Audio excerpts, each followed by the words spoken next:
Here are my thoughts on the CPI inflation rise to 3.8% and why it matters to both business and consumers. Prices are heating up before likely cooling off in a few months. Small firms should prep for volatility and policy shifts. The latest ONS data shows the inflation rate ticking back up to 3.8%, and the CPI inflation rise lands at the highest level since January 2024, with summer holiday air travel adding heat. While this isn't a return to last year's extremes, it still nudges consumer prices higher and keeps households cautious. That means another round of price sensitivity for essential spending and a tricky balancing act for policymakers.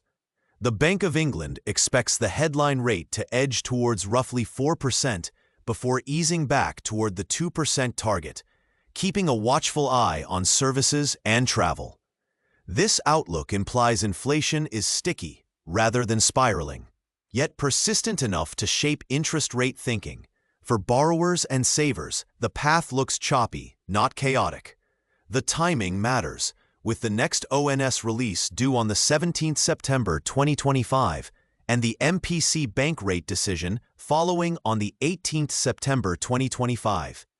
If the data confirm the CPI trend, the committee may feel less urgency to cut quickly. Equally, a softening in consumer prices would let them signal a gentler landing. Small businesses will want to plan for short bursts of price pressure, even as the medium-term path moderates. Supplier quotes may creep up, especially in services linked to travel and logistics, while wage expectations track the headline inflation rate. Passing through costs to customers will require careful timing and clear communication.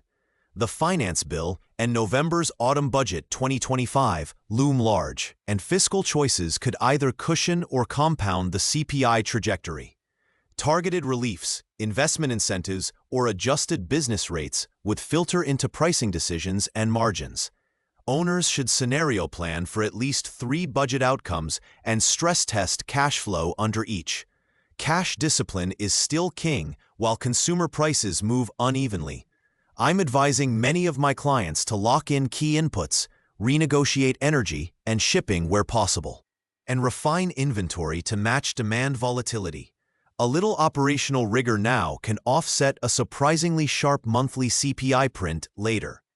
Households will feel the cost of living pinch most in discretionary categories, with travel and leisure likely to stay noisy. For the UK economy, the near-term story is resilience with frictions, not recession with freefall. Patience and precision beat panic when navigating a CPI inflation rise. Ultimately, I believe the next 2 data points will frame sentiment: the ONS data update and the MPC signal on rates. If forecasts hold, inflation should cool into 2026, helped by steadier energy bases and calmer services. Until then, I feel that disciplined pricing, tight cost control, and clear customer messaging are the best responses to this CPI inflation rise. If anything I've written in my blog post resonates with you and you'd like to discover more of my thoughts about the CPI inflation rise, then do call me on 01908 774 320 and let's see how I can help you. Don't forget to stay updated with our daily social media posts on Facebook.